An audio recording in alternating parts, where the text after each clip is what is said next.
কালকে দেখলাম টিকটকার নরিন আফরোজরে নিয়ে একটা প্রতিবেদন। তিনি নাকি দেশি কাপড়কে বিদেশি হিসেবে বিক্রি করতেছে।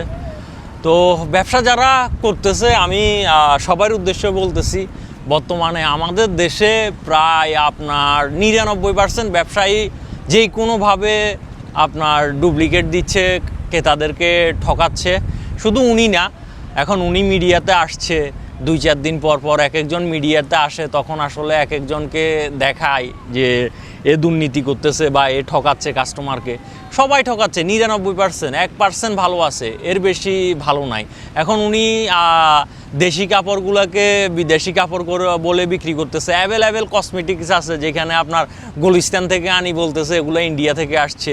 যে দেশে ওষুধের মতো আপনার জিনিস ডুপ্লিকেট হয়, ওই দেশে কাপড় ডুপ্লিকেট হওয়া এটা কোনো ব্যাপারই না আমি মনে করি। তো এগুলো আসলে একজন করে, কিছুদিন পরে আর মিডিয়াতে আরেকজন আসে, এইভাবে শেষ হয়ে যায়। এগুলো কিচ্ছু না, এটা কখনো ঠিক হবে না। আমাদের দেশে এই নিয়ম কখনো পরিবর্তন হবে না, এটা চলমান থাকবে। অর্থাৎ ওই টিকটকার এইটা করছে, ও ওইটা করছে, এগুলা 2-4 দিন থাকে, তারপরে শেষ ভাই।